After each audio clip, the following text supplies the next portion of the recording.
Hello, and thank you for tuning in to yet another Draw With Me video where I will be drawing a coloring page for my upcoming coloring book.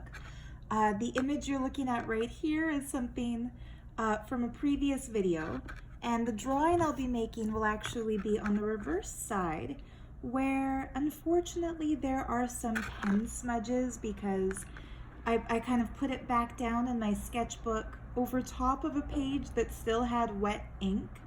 And I know I've made a video already where I show kind of the way that I like to use everything. Like I'm enough of an environmentalist where, to the point that I value each piece of paper, and I'm all about using both sides of each sheet so that nothing gets wasted. So anyhow, I know I made a video in the past regarding making the smudges a part of the composition and kind of showing my own kind of abstract art take on Bob Ross's old motto that there are no mistakes, there can be only happy accidents. And if there's an accident, like, oops, there's pen smudges all over this paper, it's okay. That can kind of take you out of your comfort zone and create a new flow for the composition. What I mean by that, before I really get into the other updates I want to share in this video, see how where the little smudges are appearing, it's kind of in a random dotted pattern. Usually when I start a new drawing, I'll start somewhere towards the middle of the page, and then the abstract details kind of blossom out from that in a fairly organic way. I guess you can say I've developed my own style or my own artistic flow. But when I have to work around mistakes like this or around smudges on the page, I find that my whole design theory or my whole aesthetic preference gets set to the side, and instead I have to do problem solving, like how can I make this look like a cohesive illustration without compromising the crispness of the white background, because I like to keep my drawings I don't like to use a lot of grayscale or gray tone. I really like the solid black and solid white. And you know, that's something that I know a lot of artists really don't like. A lot of artists prefer to use tonality, the grayscale, because different shades of gray can add a lot of depth to an image. Highlights and lowlights, like where it gets darker and darker, the image appears to recede, and where it gets brighter and whiter, the image appears to come forward. So I know a lot of people will use those gray values to create dimension, and I totally love that. Especially other art YouTubers. When I don't just make these kinds of videos, I also watch and sometimes just listen to these kinds of videos in the background by other YouTubers. And when I see them using pencil and charcoal, it's not that I don't like pencil and charcoal. I love the way it looks when other people use it, but personally speaking, my own design preference just tends towards the flatter black and white. And I think that's kind of another happy accident or a lucky thing, because it lends itself more readily to coloring, to being colored in. So anyhow, I've got this image that I've already done for the coloring book on one side of the page, and today I will be drawing for you on the other side. Before I get into that though, I want to touch on a couple of things that came up in my last video that kind of prompted me towards the theme or the title for this video, which is all about synchronicity. So in the last Draw With Me video, if you didn't already see it, I shared a really cool story from the time when I lived in Vancouver, back when I was working at a retail store called Dragon Space on Granville Island. And I love to shout them out every chance I get because, guys, like, I have worked in a lot of retail stores. Like, I started my work career, if you can call it that, when I was 17. and I got a part-time job at the Body Shop. So I've worked retail for years and years and years. Um, I've done fashion retail. I used to work at DKNY in Vancouver, and one of the other first places I worked was a store called Coleman Dress in my hometown of Lethbridge. Um, so I've worked fashion retail. I've worked in like touristy retail, at the gift shop at the Southern Alberta Art Gallery. I mean, sorry, I don't mean to bore you with the details of my resume, but suffice it to say, I know what it's like to be in a retail environment, a customer service environment, and I love people. Let's put that out there first and foremost. I'm a people person, so if somebody comes up to me in a shop with a question, I would never be one of those salespeople who would be like, now I have to deal with the customer. And I had coworkers who were like that, and it used to make me mad. Like, dude, get a warehouse job. Like, go work with stock or something if you don't want to talk to people. Anyhow, I've worked in a lot of retail stores. I even made a whole YouTube video about the ridiculousness of some people who I encountered in retail stores. I think it's a fairly funny one. This one is going to be much more geared towards inspiration. That one was more about venting or sharing those common encounters that I'm sure we've all had with just crazy, ridiculous people. Anyhow, in my last video, I mentioned that while I was working at Dragon Space, and where I was going with that little tangent about all the places I've worked is that of all the stores I have ever worked in, excluding my own Etsy shop, which of course I'm biased, but that's my favorite. But of all the other people's stores I've ever worked in, Dragon Space was my absolute favorite. The lady who used to manage it, named Birgit, she was just a magical person to work with. She was always, like, she used to spoil the staff. She wasn't the owner of the shop. She was just the manager. But the responsibility and the ownership she took for the place was just so admirable.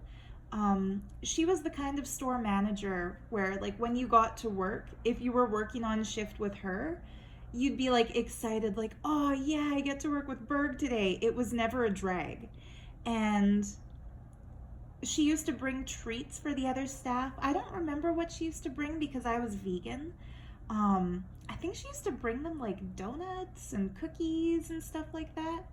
And back then, I was so shy and timid that I wouldn't have just immediately come out and said, oh, I can't eat these because I'm vegan, because it would have felt like I was being ungrateful or problematic, especially because, you know, when you're new to a work environment, you don't want to rock the boat. And ironically enough, when I worked at the Body Shop in Lethbridge, Alberta, the other store employees were just stupidly bothered by the fact that I was vegan. I'll give you the example because otherwise that's going to sound crazy, because the Body Shop is known as a company that stands strongly by animal rights. It's been a forerunner as far as banning animal testing. I think it was the Body Shop petition, correct me if I'm wrong, but the Body Shop as a corporation had each franchise get a petition signed by customers to take to the government to actually have animal testing, which is a cruel and useless thing, banned in the cosmetic industry. So I want to first and foremost say I love the Body Shop as a company. I think that it is wonderful, the work that they're doing to further the cause of putting a stop to the cruel practice of animal testing for cosmetics. But way back when, this would have been in 2002, at the Lethbridge, Alberta branch, there was a manager. I'm so bad. I want to name names, but I'm not going to. She wanted me to test one of the makeup products because she thought it would go well with my skin tone. And when I Googled the ingredients, I found out that it contained milk. It wasn't totally vegan. And so naturally I refused to test it because that goes against my ethical belief. And yeah, she got really upset about that. So anyhow, after that unfortunate experience at the body shop of all places, I was a little reluctant to talk about my personal ethics and my personal moral values in a job place because I was afraid other jobs wouldn't be into it either. I might as well just start drawing because I'm already talking like this. So as you can see, I'm looking for where are the smudges, and that's where I'm going to put the things I draw. But anyhow, when I finally mentioned to Birgit that I was vegan, she found a coffee shop on Granville Island that it's called the Agro Cafe, and I highly recommend any Vancouver vegans who are listening to this, you should go and get one of these if they still exist. They made the best vegan brownies I've ever tasted. The icing was like chocolate cake icing, but so thick that you could like peel off the icing and just eat that as a treat. And the actual brownie was really soft and moist. So anyhow, when she was on shift with me, every once in a while she would bring me vegan sorbet from a little shop called GI Gelato or Granville Island Gelato, or she'd bring a brownie. So anyhow, extremely long story short, I loved working at Dragon Space because Berg was such a great manager. I really got along with every single person on the staff, like no matter who I was working with. It was guaranteed to be a fun day. And Jessica, the store owner, gave us so much creative freedom. Like if we had ideas for something that we wanted to do as a display, she would let us do it. And even though that sounds like a no-brainer, like which boss wouldn't want employees to get creative, a lot of bosses of retail stores are so traditional about the way they think the merchandising should be or the way they think their employees should spend their time on shift that if you approach them with a creative idea, they'll just shut it down immediately, or they'll say, well, when you finish dusting all the shelves and scrubbing the floors and repolishing all the jewelry that you just polished and reorganizing the bookshelf that you just organized, if you still have time left over, then you can do your creative thing. Instead, she would really let us prioritize the creative stuff we wanted to do. Anyway, in my last video, I told a story about how during that time when I was working at Dragon Space, I was really into watching Bashar videos here on YouTube. And that one evening, I decided to go to Bashar's website just to see if there was anything there that's not on the YouTube videos.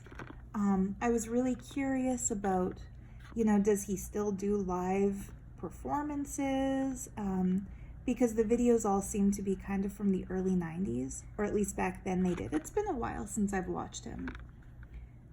But anyhow, when I got to his website, there was a little button to click that said donate. And it said above that, if you feel like you've personally benefited from Bashar's teachings, basically like give back a little, the energy of reciprocity. Like if you feel these have helped you in some way, make a donation. And I've been really benefited by a lot of Bashar's.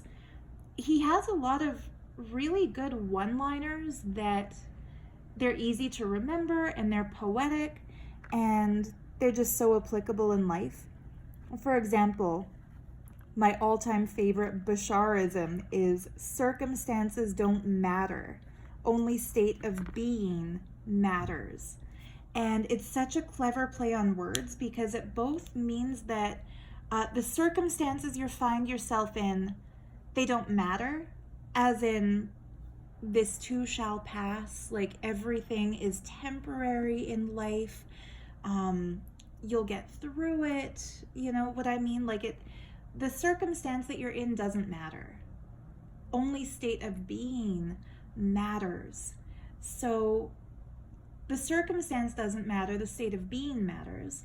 How can that apply to just an everyday situation in life? It could be, for example, if you're out for a walk one day and it starts to rain.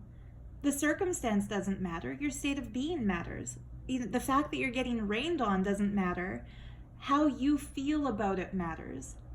Because every single person will experience the rain differently. Like, for me, when I have to take orders from my Etsy shop to the post office on a rainy day, those are my favorite days because it brings me back to my love for Vancouver and my love for London, and that rainy weather just feels nostalgic in a good way. So I have fun. I put up my umbrella. Sometimes I'll package up my orders in a plastic bag so that they don't get wet, but personally, I'll just go barefaced that day so that there's no ugly mascara streaks, and just turn my head up towards the sky to feel those raindrops. So the circumstance of, oh God, it's raining out, which a lot of people hate, doesn't matter. It's the state of being of enjoying the rain that matters. But another way that phrase from Bashar applies to life is that your circumstances don't matter, don't materialize. It's only your state of being that matters, that creates matter out of will. It's your state of being that materializes, not your circumstance. So as a person who loves linguistics and who appreciates the craft of poetry and of creative writing, whenever there's a phrase like that you can take two ways, like it doesn't matter, as in doesn't make any difference, and it doesn't materialize, as in doesn't create a new reality for the future, I'm all about that. I just love it. So anyhow, I decided to donate $20 to Bashar in gratitude for, giving those really cool phrases, those cool poetic sounding teachings to the world, and that I used to listen to when I finished work. I first started listening to that, I think, when I was working at DKNY, which was a highly competitive, stressful, like high sales goals, high pressure, like you have to be busy like 24/7. If a moment goes by when you're not dusting a shelf or cleaning a fitting room or putting something away or looking busy, there would be a consequence. Like you're expected, like if you're being paid to be there, you have to be working. I used to have nightmares.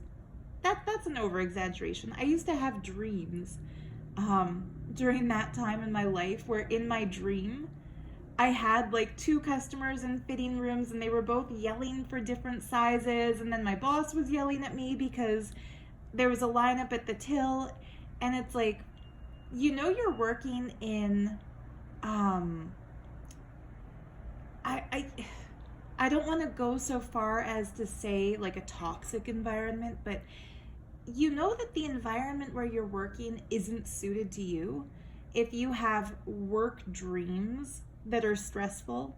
And I used to bitch to my coworkers like, oh, I had another difficult customer dream, or I had another dream about the boss yelling at me last night, and they used to get those same dreams, which kind of shows it wasn't just me, it was the environment.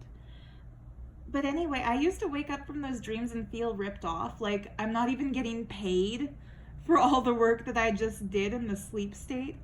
Anyway, Bashar's videos helped me through that difficult time in my retail life. And so when I was later at a really awesome, harmonious, friendly, fun, creative, kind of spiritually progressive space, like Dragon Space, it just felt right to give a little donation to Bashar, because I felt that his teachings had not only helped me get through the years when I was in a space I hated, but they also proved to be true, that the circumstance of working for a store that I didn't like didn't matter. It didn't materialize a future of feeling like a slave to that fashion industry. The state of being that I had mattered. The state of being where I was into crystals and I was into mystical fantasy kind of stuff. That mattered. It materialized for me a job at Dragon Space. Anyhow, I donated the $20, and the very next day, my coworker Sylvia, who she had previously worked at the store Banyan Books in Vancouver, so she had a really extensive collection of books in her apartment. And I think her husband was like the manager of Banyan Books, so they had tons of books. But anyhow, the next day at work, Sylvia gave me a copy of Bashar's book, and it still had a price tag on the back showing that it was exactly $20. And so it was like, wow, that to me was the ultimate synchronicity to prove that whatever energy is working through Daryl Anka identifying itself as Bashar, like that's a good energy. Like I gave $20.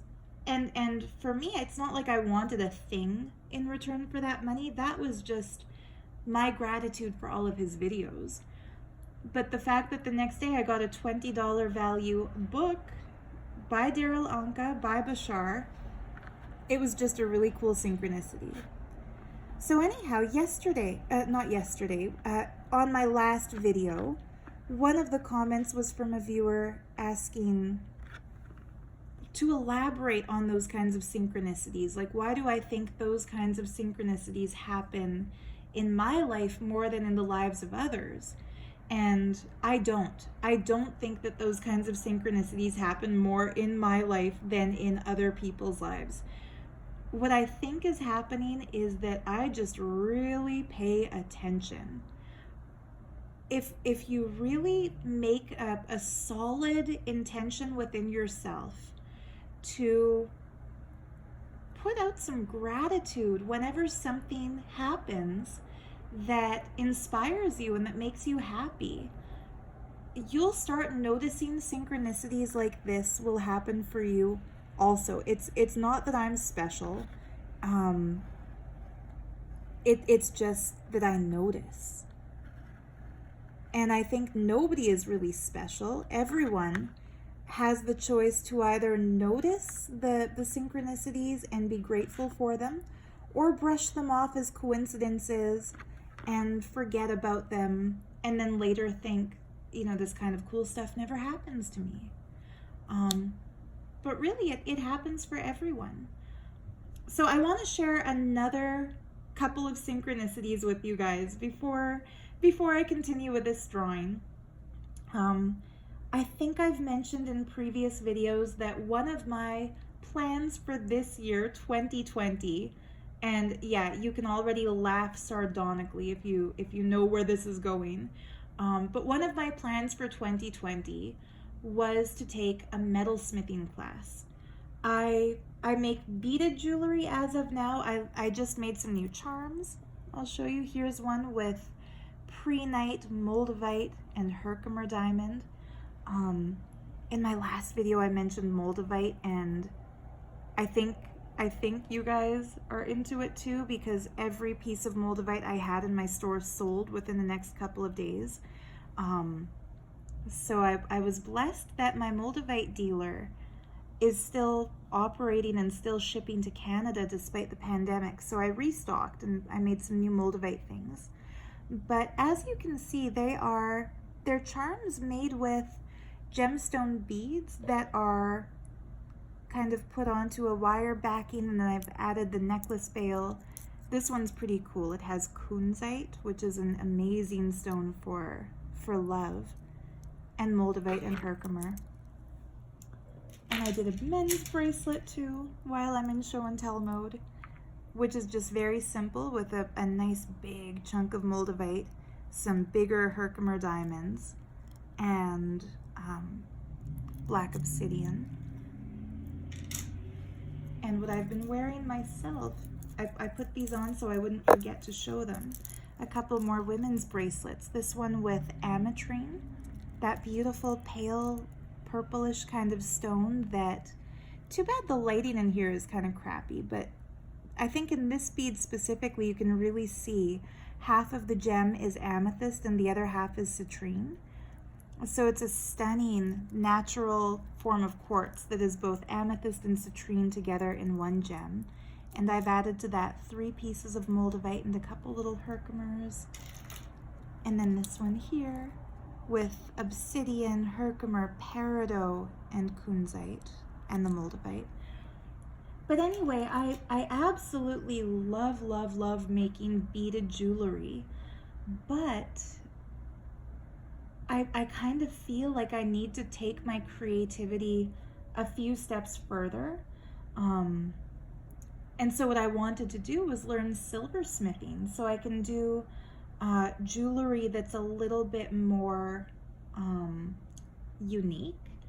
Like, there's only so much you can do with beads and wire. Like, whatever you can do with it has already been done.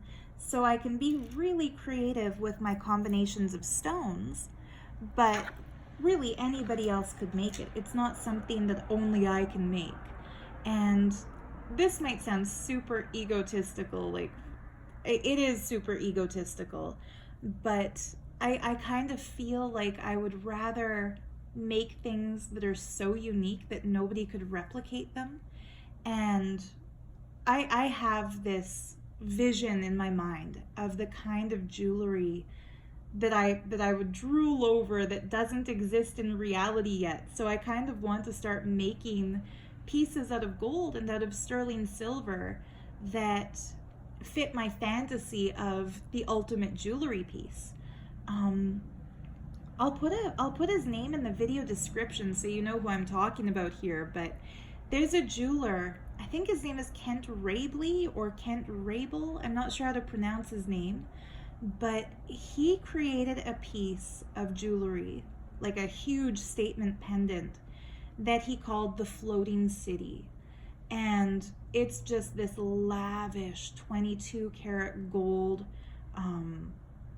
kind of a pectoral designed pendant that has, it's got like blades of crystal sticking up from it and also sticking down from it with, you know, spheres of other kinds of cut crystal and gemstones studding the whole thing.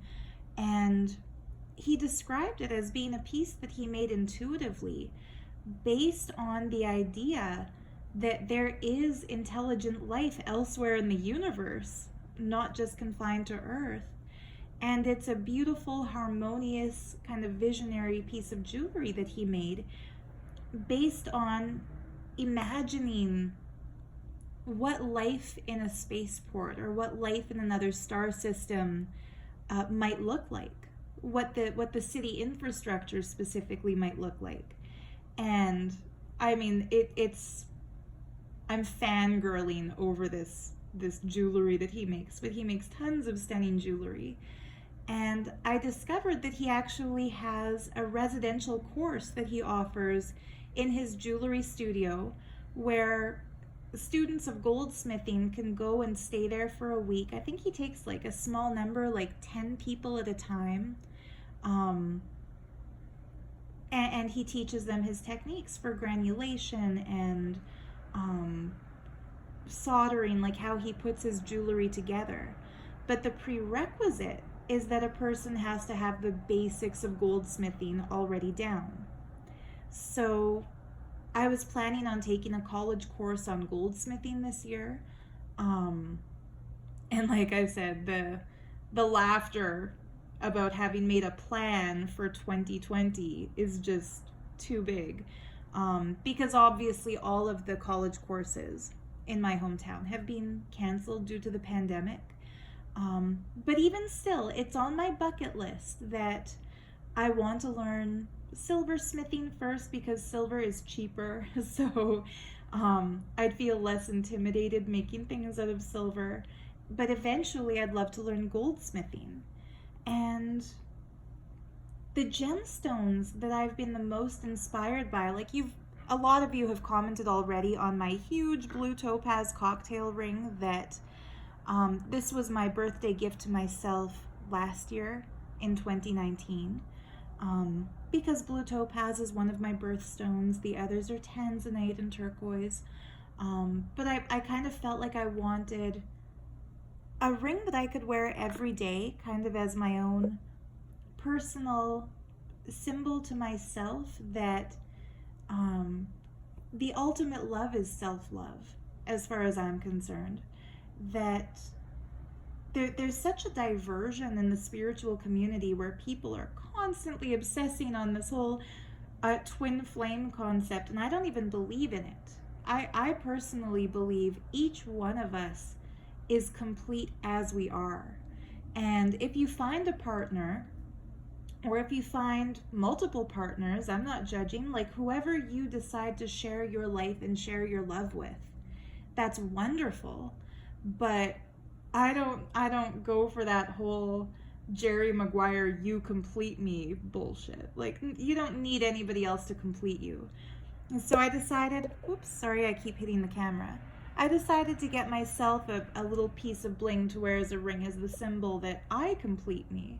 That I don't need anybody else's validation or sexual energy or possessiveness over me to feel complete as a person. And I'm not trying to diss marriage, and I'm not trying to diss people getting into couples, but it's just not for me. It's not part of my life path. It's not what I want. And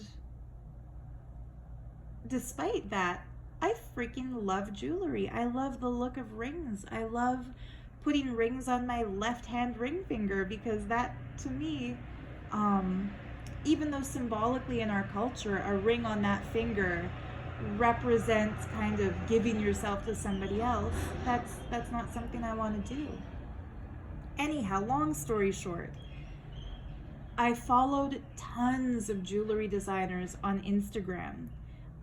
My favorite of them are Kent Rabley and a lady, I don't know her personal name, but I think her account is called Angel Alchemy, and she makes just like drool-worthy rings out of gold and opals and all kinds of different precious and semi-precious stones, usually in the color range of blues, purples, and greens, which are my personal favorite colors. I've always been a cool color lover. And so in my mind, I've been designing and planning what kinds of gems am I going to work with once I start learning goldsmithing, and what kind of designs do I want to explore. And in my mind, I had created this ring that I would love to make just a really simple stacking ring. So 3 separate little rings that I would wear all together at the same time. And the gems that I had envisioned that I really loved the most were a Paraiba tourmaline and a pale emerald and tanzanite. My 3 top favorite of gemstones. And then some of you, if you ever go through all the comments beneath my videos, there was a lovely viewer named Deb who commented that she had recently inherited some gemstones that she thought I might be able to work with. So she asked if I'd be interested and if she could send them to me. So I replied back with my email address to get in touch with her. And she sent me a package that just, it's blown me away. So Deb, if you're listening to this, thank you so much from the bottom of my heart.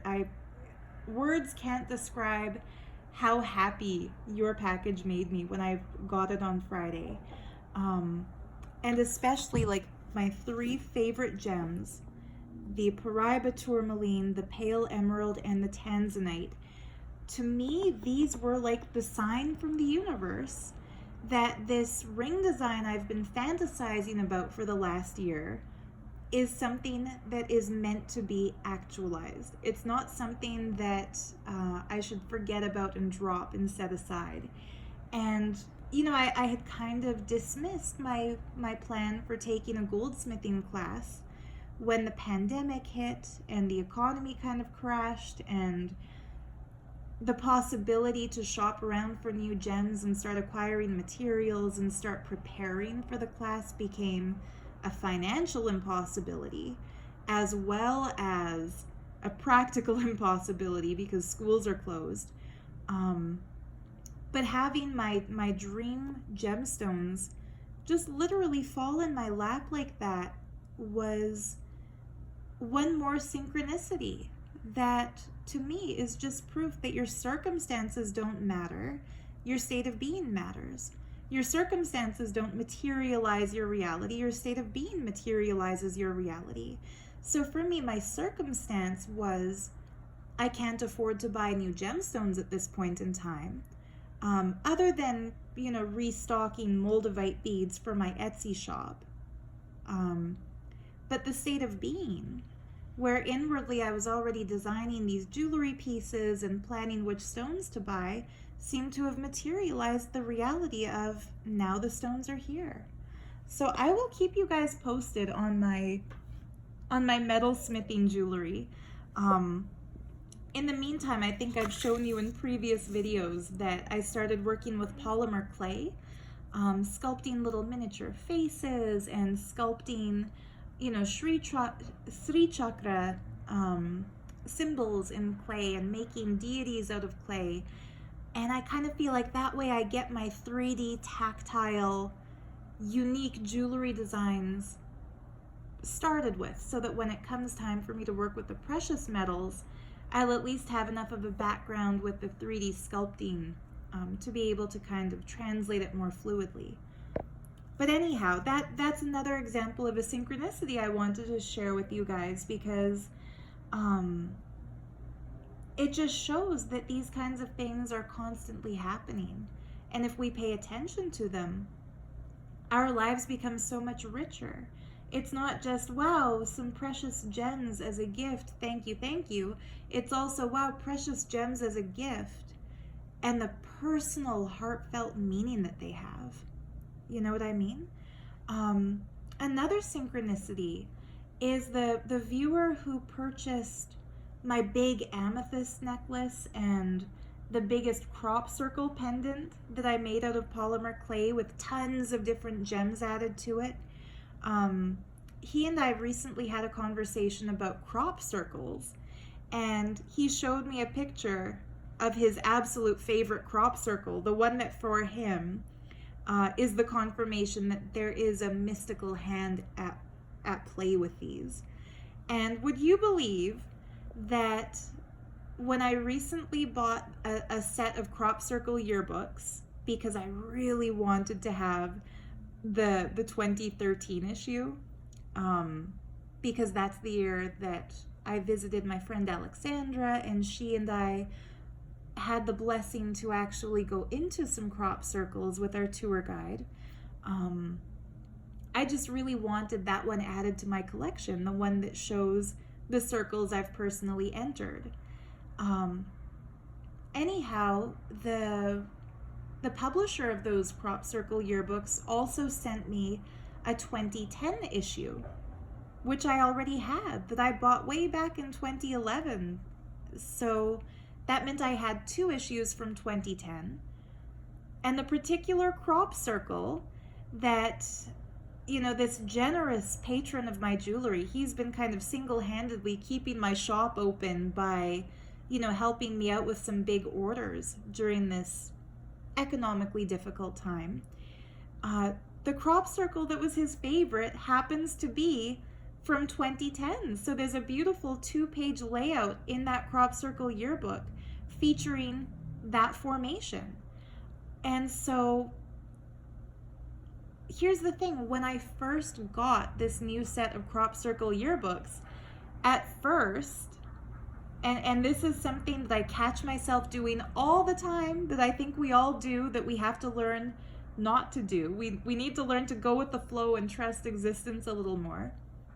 But my first reaction was thinking, well, damn, like I wouldn't have bought this set if I knew it was going to include duplicates of issues I already had. I kind of felt annoyed, like, aw, like these aren't cheap books. I could have saved some money and just bought the 2013 issue and not gotten a duplicate from 2010.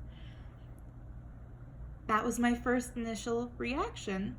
But then later, when I find out that a friend of mine loves a formation from 2010 and doesn't already have that issue, it made perfect sense. Like, I get it now. The universe arranged for him to get a copy of that Crop Circle yearbook by sending me the duplicate.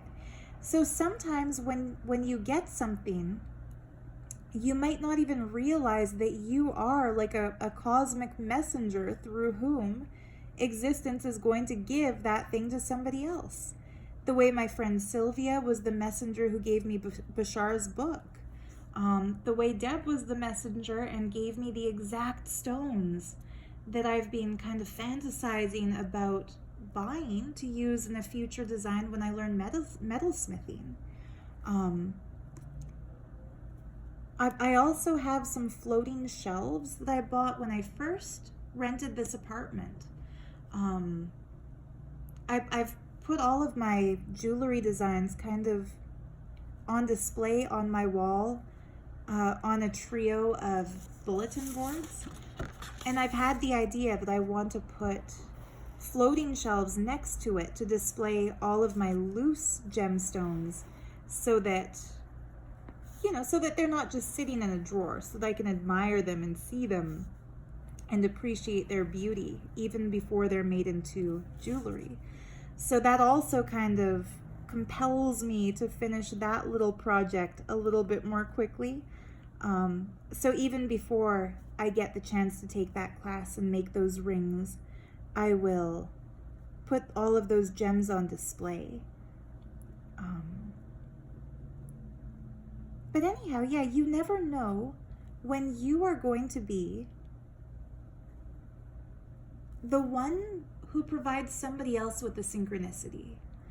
And I'll give you another example. Okay, I don't want to say I'm not a fan of, because that sounds so rude, but Billie Eilish is a very inspiring young woman who, she and her mother together have done a lot to help small animal-friendly restaurants during the pandemic. Like when California restaurants were all closed, they started a really cool initiative to help support vegan restaurateurs who had, who may have gone out of business during the time when their doors were closed.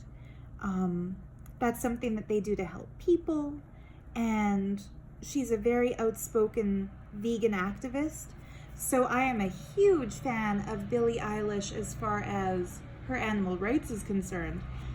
Her music just isn't really my taste. Like I kind of like classic rock. I kind of like some hard rock. I was raised listening to like 70s rock music, so the Led Zeppelin kind of stuff. And my middle name is Stephanie, and my mom named me after Stevie Nicks, so there's a special place in my heart for that genre.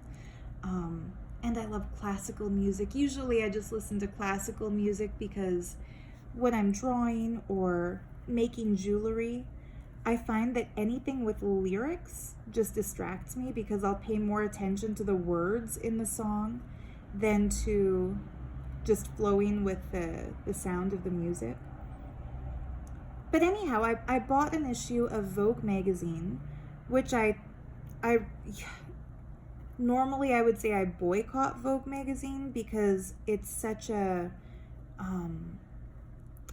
driving force for the insecurities of women regarding like the airbrushing on the models and the unrealistic body images and historically favoring white models over models of color, skinny models, and kind of body shaming those with other body types. They've come a long way in showing different kinds of body types, but I think they were kind of pressured to come a long way in that direction.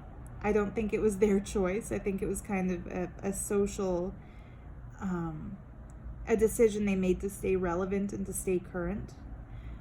But anyway, I bought the Billie Eilish cover issue hoping that there would be a mention of, you know, her activism, which there was not. It seems like the interviewer decided to go more in the direction of vanity and her style choices and why she wears oversized clothes. Like, the whole thing was more about just her rise to fame and her favorite designers.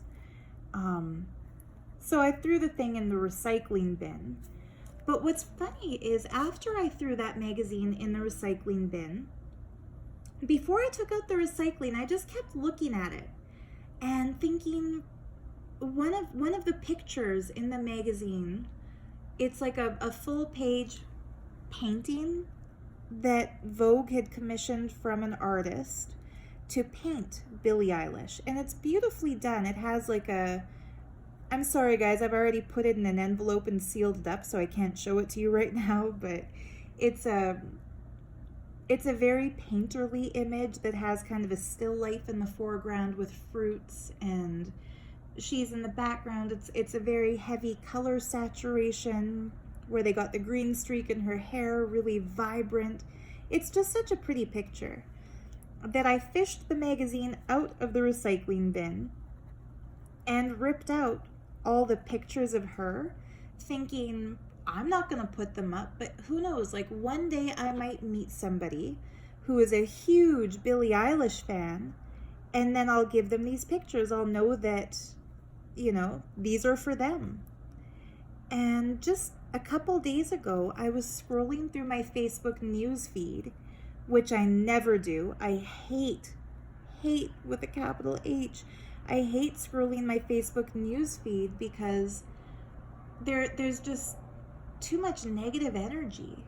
I'm not talking about people sharing about their lives. I'm talking about pictures of protesters getting pepper sprayed and pictures of factory farms and animals getting tortured. And it's just, I've seen images of animals getting hurt shared by animal rights groups that I follow that have ruined my week some weeks. Like they make me cry, and I avoid Facebook for that reason. Like, it's just too heavy. But I was scrolling through Facebook because, as some of you already know, and I don't want to get into it because it doesn't even deserve my comment. It's such a stupid lie, but I think in retaliation against a Gizmodo article where Gizmodo has shared my story about the Nityananda cult, that cult has launched another character assassination attack against me with more lies about me. And so I was scrolling through Facebook just out of curiosity to see if there was anything about that slander that they're doing.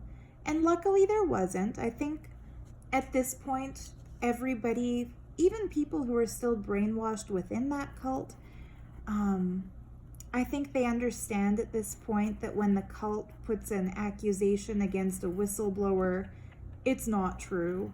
It's like in Scientology, they have that fair game policy where if somebody speaks out against Scientology, they will go on the offense. Scientology will go on the offense and try to destroy that person's character and reputation publicly.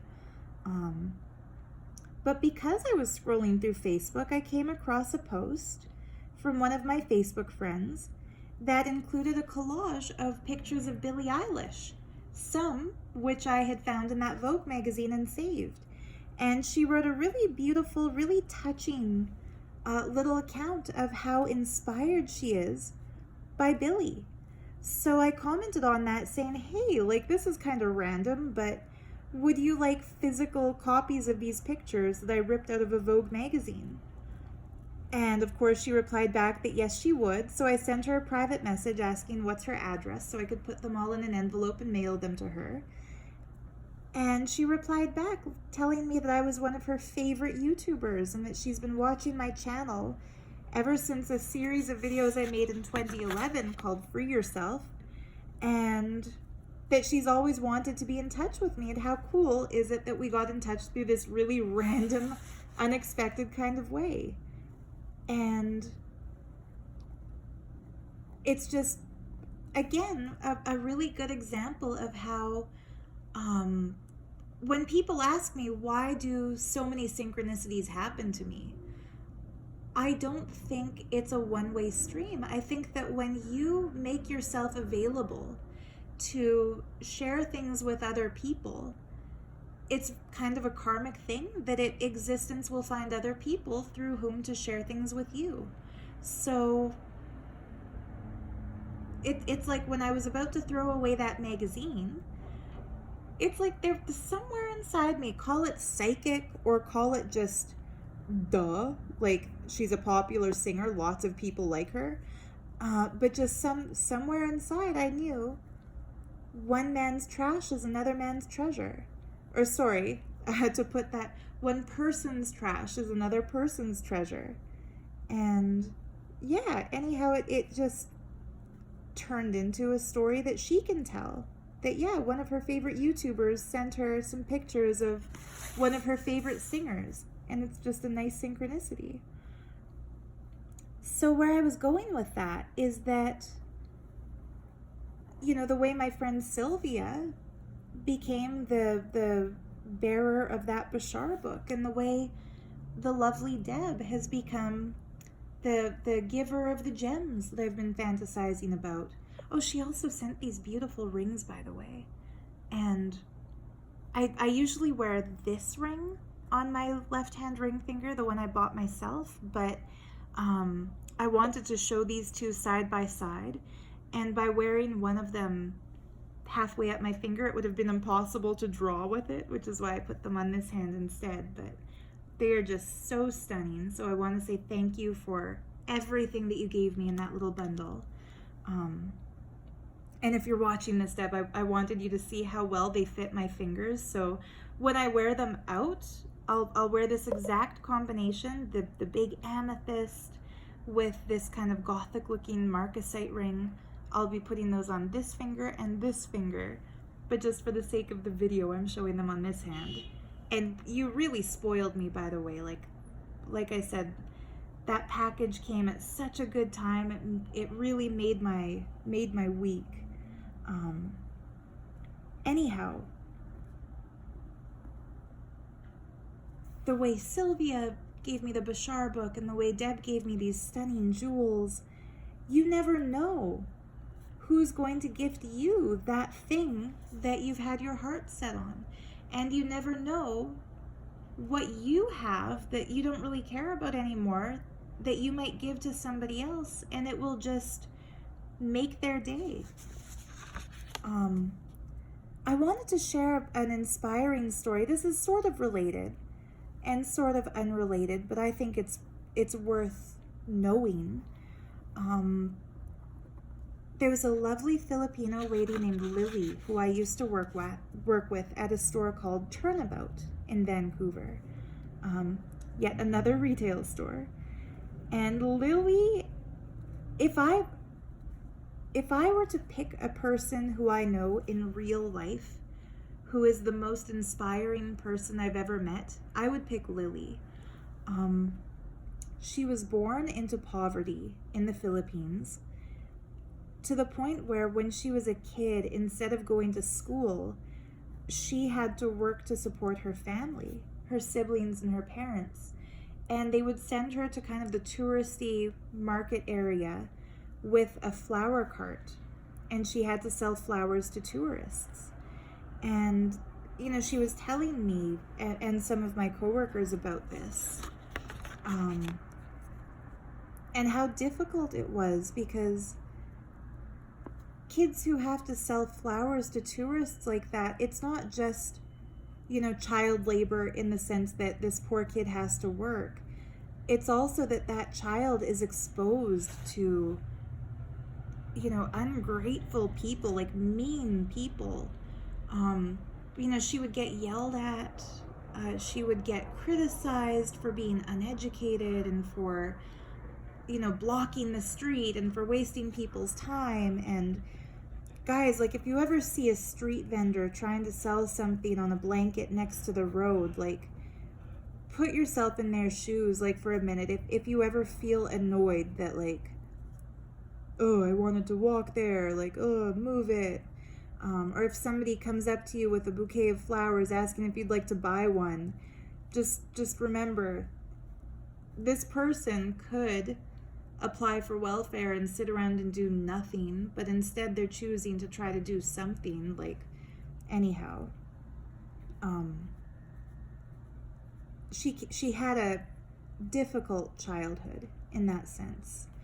And when she was a teenager, Princess Cruise Line came to the port in the Philippines, her nearby port, and there was kind of like a casting call for girls to audition to become cleaners on the Princess Cruise Line. And she said there were like lineups around a block, like hundreds of young women were queued up to apply for this job to be, you know, like the onboard, I think they call it a chambermaid, like the person who cleans out people's rooms. So she joined that queue, and kind of really spontaneously she applied to be a room cleaner on board that cruise ship. And she was hired. Like, out of hundreds of girls, she got that job. And she's the kind of person who is just so hardworking and so determined with such a good ethic, that she worked her way up to being the director of all the online art auctions for the line. And so if you're not familiar with those, like, I've never taken a cruise. I'm not a rich person. I don't take those kinds of luxury cruise vacations, but I learned all about them from my friend Lily, who used to share stories about her various cruises. But on some of the really high-end cruise ships, they have online auctions that are kind of like Christie's art auction, where they auction off like $1 million paintings and like hundreds of thousands of dollars worth of fine art, sculptures and paintings and prints. And she had an eye for art, and she had a very good mannerism with people. She can talk to people, she can relate with people, she's friendly, she's outgoing, she's beautiful. And so, yeah, she worked her way up from cleaning rooms to directing the entire operation for the art auctions. And on those cruise ships, she also met her husband. And I forget whether he was the president or the CEO or the director or what, but he was like one of the top people on that cruise line. And so when I met her, when she and I worked together at that retail store, she was working for fun, not because she had to, like, financially speaking. She didn't need that job, but she had kind of retired from the cruise industry to just focus on her married life and, you know, decorate their condos and stuff. But she was telling us one day about a time when she and her husband had gone on a trip, I think it was to Manila, back to the Philippines. And one day they were in a taxi, and she saw out the window a little girl with a cart full of flowers. It was later in the day, like they'd already had their dinner, so I imagine it was getting dark. And she saw this little girl with a cart full of flowers, and it just triggered her memories of how she had felt as a little girl at the end of the day, not being able to go home until all of the flowers were sold, and that feeling of fear for the future and disappointment if people weren't in the mood to buy, and the uncertainty of living day to day based on selling the goods in the cart. And you know, she said it just brought up so much emotion for her that she was crying, and she told her husband, I think she had told us that was the first time she had told her husband just how difficult her childhood actually was, and that she was that little girl.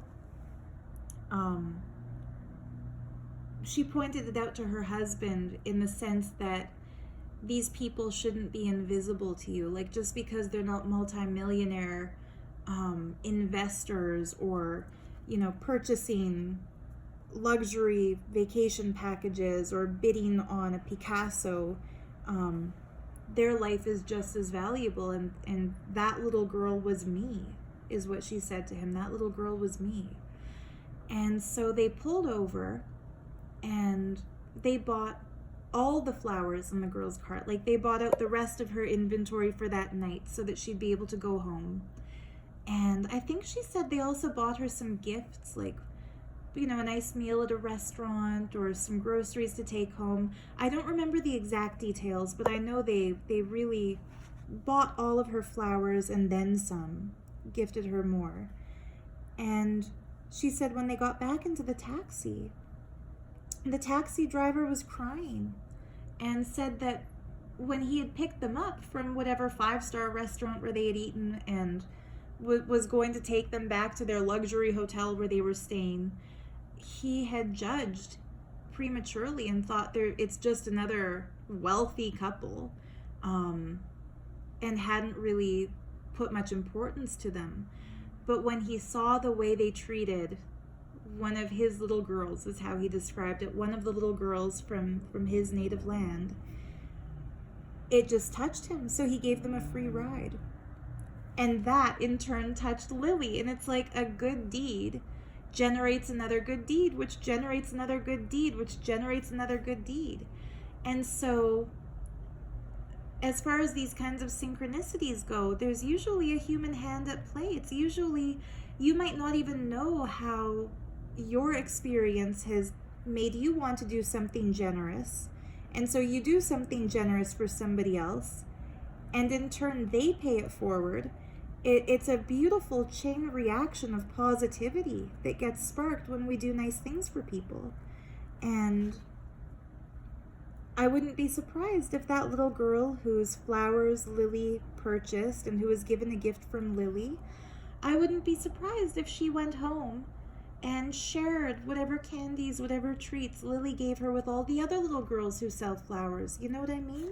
Like, I don't mean to presume too much and invent additions to the story that we could never really confirm, but I really wouldn't be surprised, because when people are generous with me and do little things for me, it makes me want to just expand and share even more and give even more to others.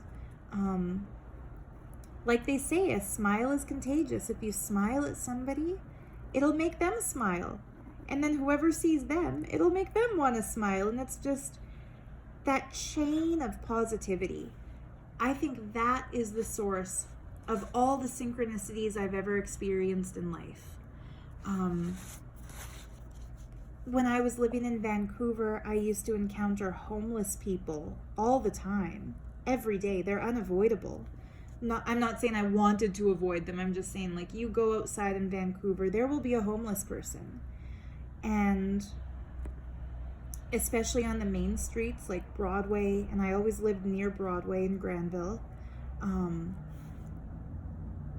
And I had a habit, whenever no matter how much or how little money I had, I would always say yes if a homeless person asked me for money. And there was one day I was down to my last $5, and it was payday. Like, I knew I was going to get a paycheck at the end of the day. But back then, like, working retail, working for minimum wage in a city with astronomical rent prices and huge cost of living, you do run out of money. Like, when it's payday, you're lucky if you've still got $5 left. But anyway, I was down to my last $5 bill, and I had decided that that day I would walk up to the little Chinese market near the store for my lunch. And I had already planned out I was going to buy an avocado, an orange, and like a little packet of instant vegetable ramen. And that was going to be my lunch at work that day. And it, you know, the ramen pack costs like $1, the avocado costs like $2, the orange is like 50 cents. So it would leave me, it would basically cost my full $5 after tax. And would you believe it, that as I was crossing the street to get to that Chapters on Broadway in Granville, which is where I would turn to go up the street to DKNY, a homeless person approached me with tears in his eyes and asked if I had any change to spare. And I didn't want to part with my $5. That was my lunch money. But I did.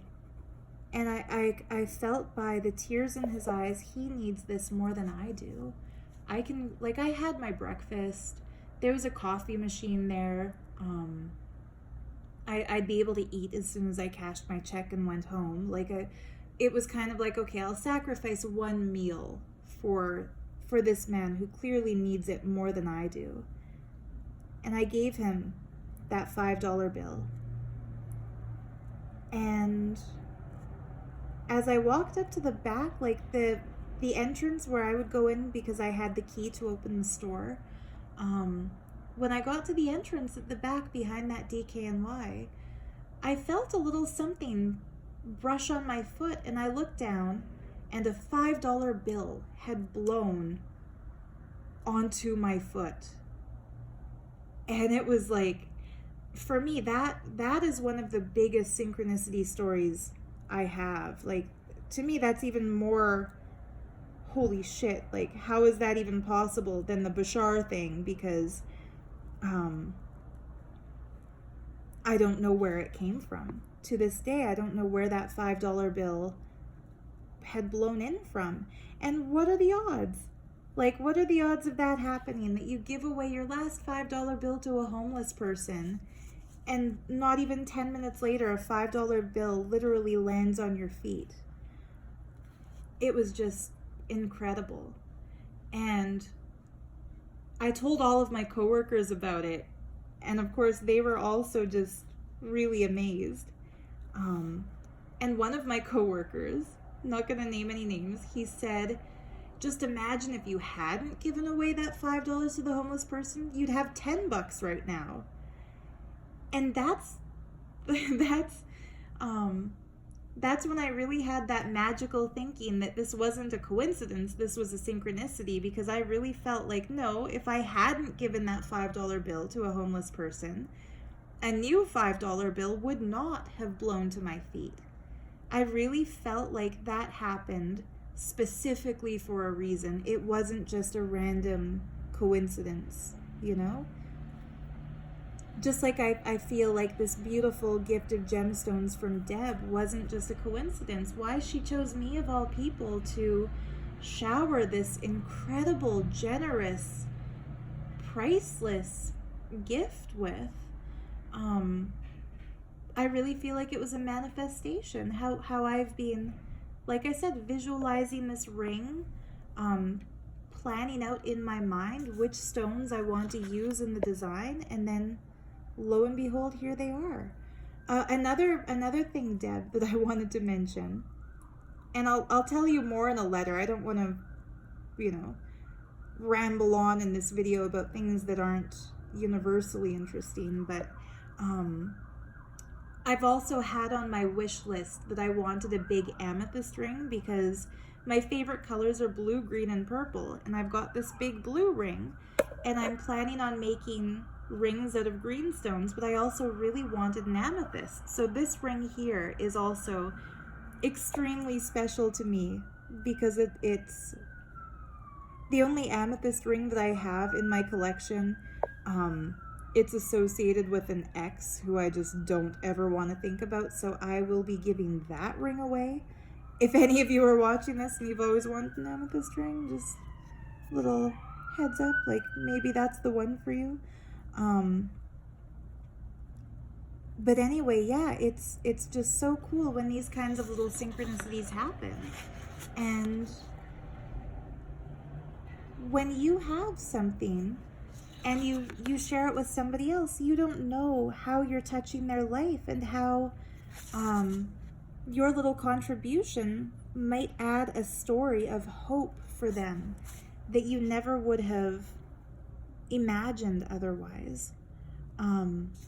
Another jewelry story like this, there's a young man who I knew from Germany whose parents were real duds, treated him like crap, and his mother had been a good friend of mine when I was there in Berlin, and she gave me a ring that her mother had given her, that just a really simple little gold band with a ruby and a diamond, tiny little stones, like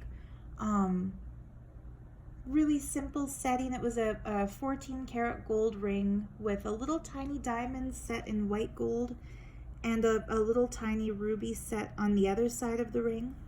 And I'd kept it in my jewelry box all these years, thinking that if I ever track down her address, I'll send it back to her, because I just felt bad about keeping it. And anyhow, when the cult that I left first started attacking me, this boy from Berlin reached out to me and said, you know, if you'd like me to speak out in your defense, because I know you personally and I know what they're saying about you isn't true, just let me know and I'll make a video about it, I'll make a public statement, I'll give an interview, like whatever. And of course I said thank you, but no thank you, because I just don't want to give attention to their character assassination. And I kind of feel like the best response is no response. Like, I think there's a saying, I don't even want to dignify this with a response. It's like, if you don't answer it, that's the proof that it's insignificant to you. Like, it just isn't even an issue. So I told him, you know, thank you, but no thank you as far as speaking out to defend me. Like, it just meant enough to me to know that he would reach out.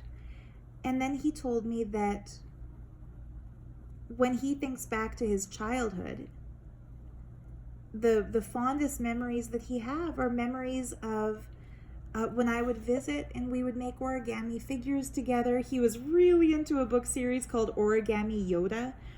So I had bought some brown and green origami paper and folded him a little origami Yoda. And at the time, like, it was just a little thing because I love origami. You guys know how much I love paper crafts. So it was just a fun little thing for me to do with this kid. But that memory stood out for him as one of his favorite. And he said the other thing is,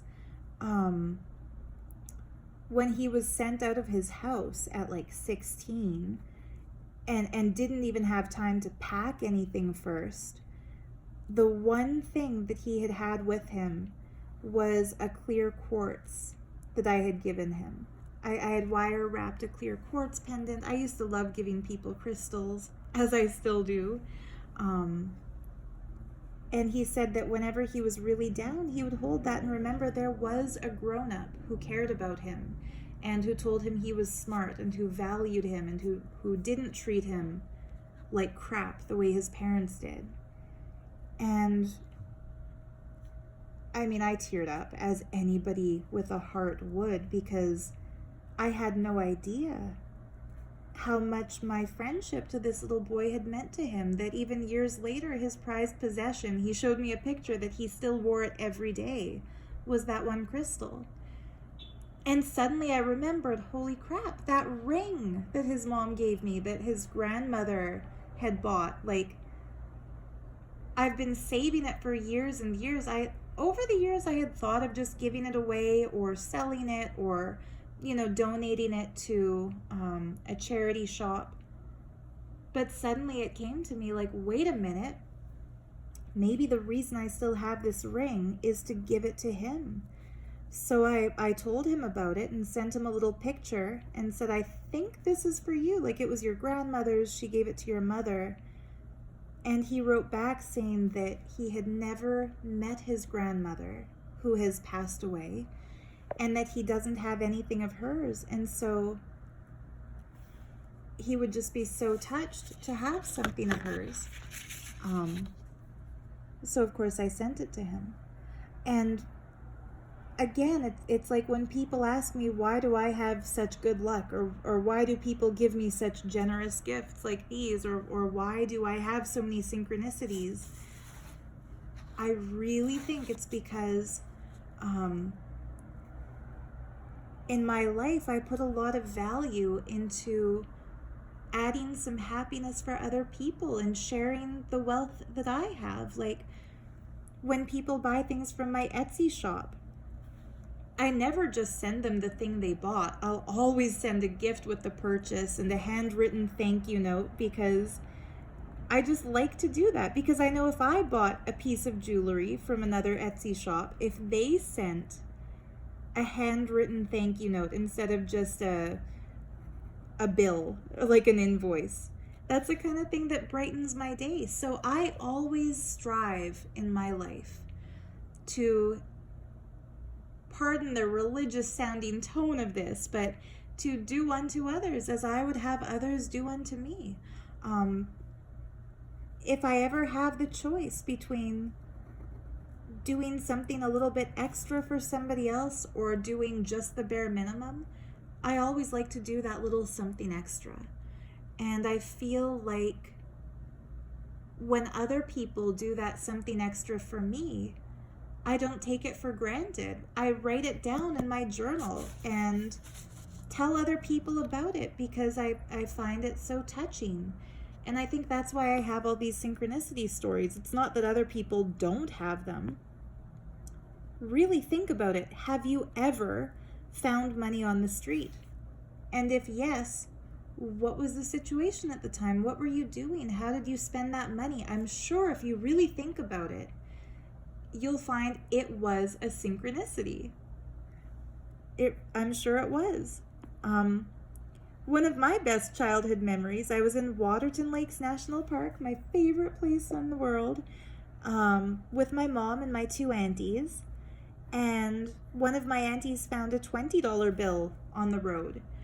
And so instead of having like a cheapy lunch, she treated all of us to some really good hors d'oeuvres in one of the fancier restaurants there. And it's kind of like, yep, that $20 that she found in the street really brightened the day for all of us and created a lasting memory that we'll always have. I'm sure everybody has a story of a synchronicity like that, where you're thinking about a movie and you really want to watch it and you haven't seen it in forever, and you randomly turn on the TV and that movie is on, right? That's a gift from the universe. When something like that happens, if you take note and write it down, you'll start to notice more and more often when things like that happen. And sure, it could be a random coincidence. Sure, there could be a scientific explanation for it. Sure, it might be, nothing significant. It's just a cool little thing that happened. But like I said, I have the condition that psychologists would call magical thinking, where I do draw parallels in things like this, and where I do see them as something more than just a flat coincidence. If you get a duplicate copy of a crop circle book and then you meet somebody who just loves the exact crop circle in that book, you become a part of that person's synchronicity by passing it on.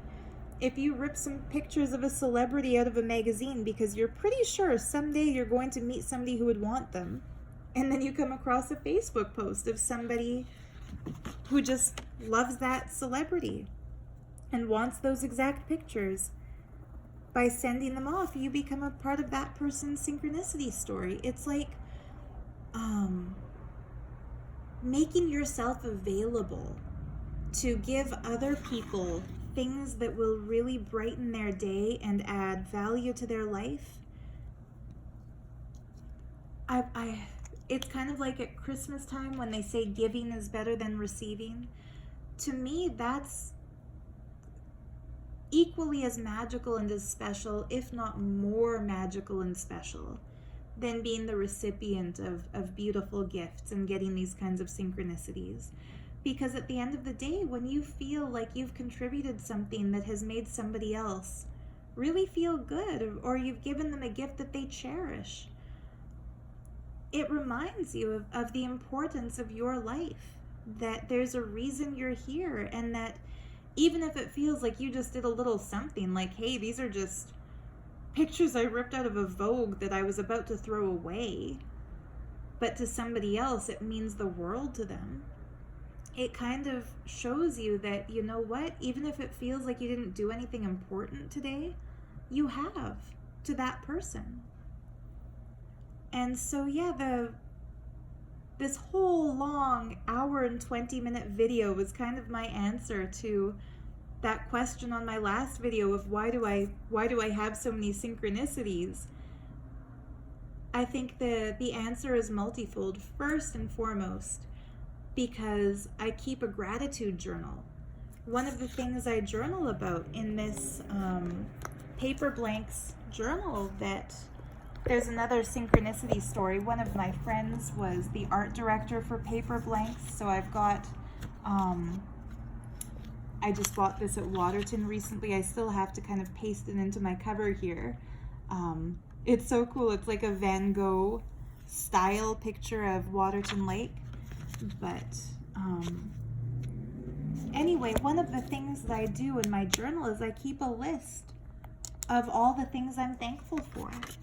And I feel that when we note it down and make an effort to say thank you when we have a synchronicity like that happen, that's kind of like a little nod to the universe that you're paying attention and that you're thankful, and that magic and miracles won't be lost on you, that you take them with some significance and with some gratitude, and that you're ready to reciprocate, that when you have something that you want to pass along to somebody else, you'll do it. And then when somebody else has something and they think of you, they'll pass it along to you. It's just that chain of blessings, or that chain of synchronicities, or that chain of good deeds. Like they say, pay it forward. So I think that the reason I have so many synchronicity stories is because they mean so much to me that I remember them. I don't just forget them. I think anybody who says they've never had a synchronicity, I'm gonna call bullshit. You've had a synchronicity. You might just not remember your synchronicity.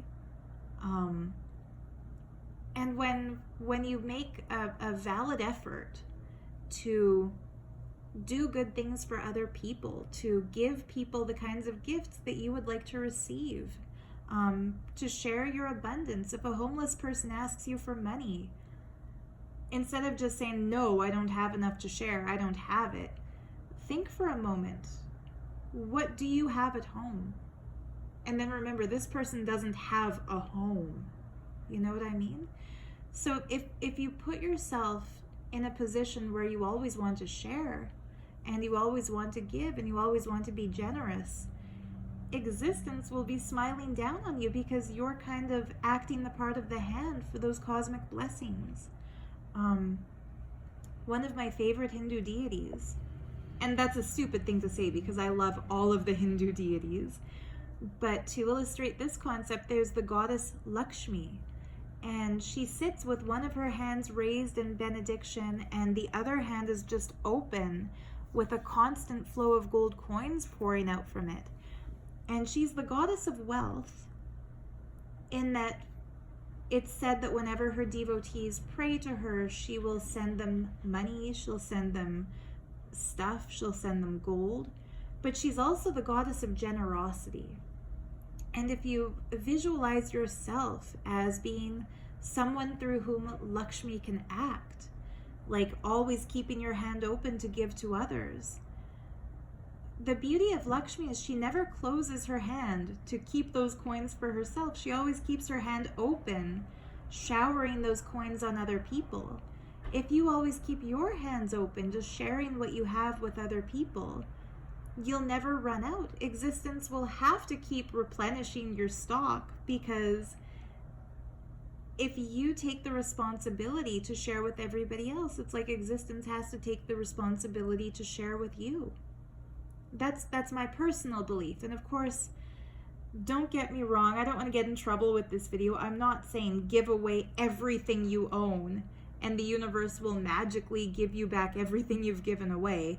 I'm not stupid. Like, don't take this too far to an extreme where you empty out your entire savings and just start giving it randomly to people. No, like, you have what you have because you've earned it and it's yours and it's for you and you're meant to do something with it. But you know what I mean. If you're walking down the street and you've got a couple of loonies or toonies if you're in Canada, or $1 bills if you're in the United States, if somebody asks you to spare some change, you've got it right there. Why not just share it? You know? If you've got extra of something and somebody else doesn't have it, then share it.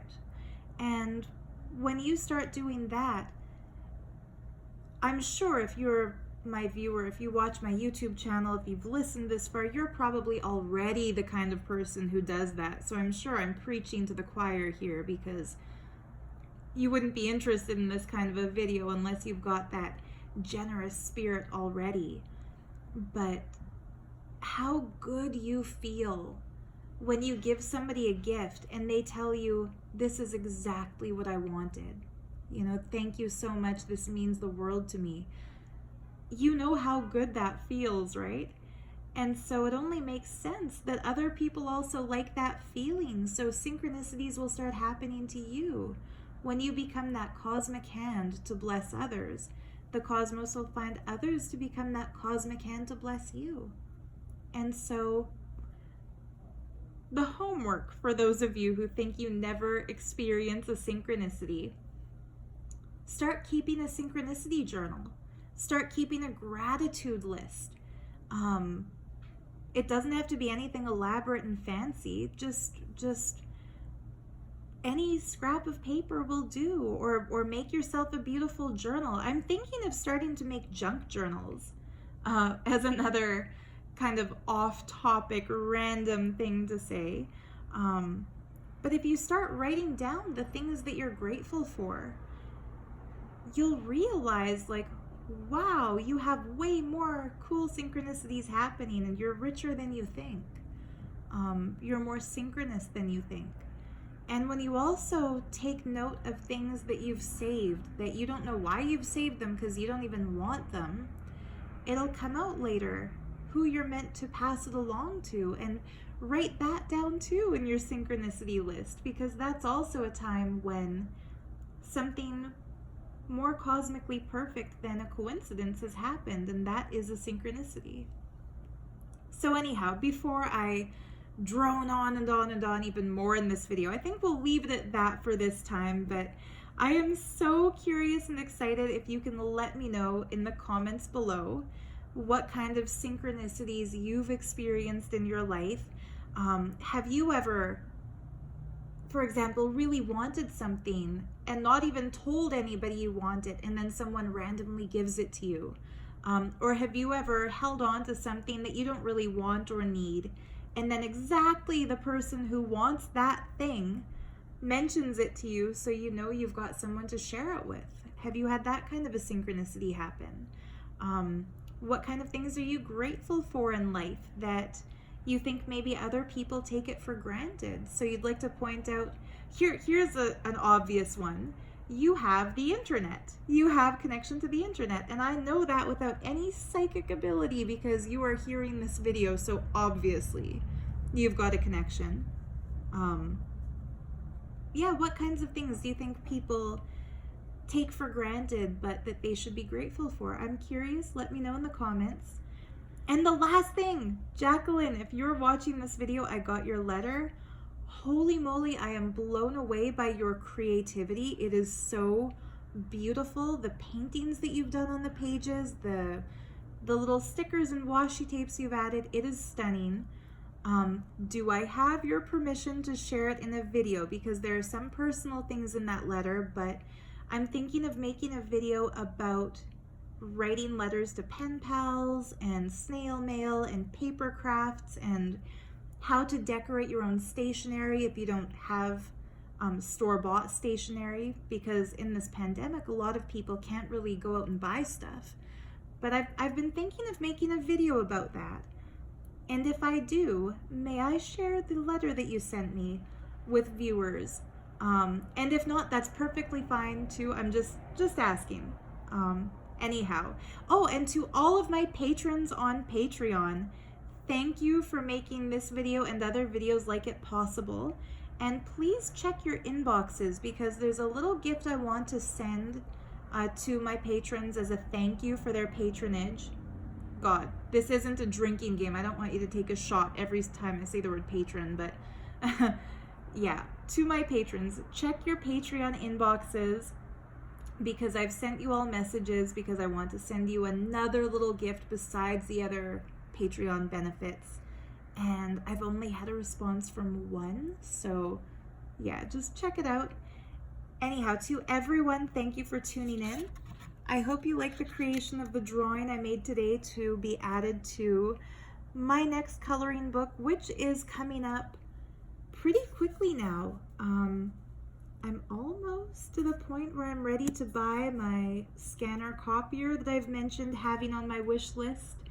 So the reality of this next big, huge coloring book is approaching us quickly. I will keep you posted.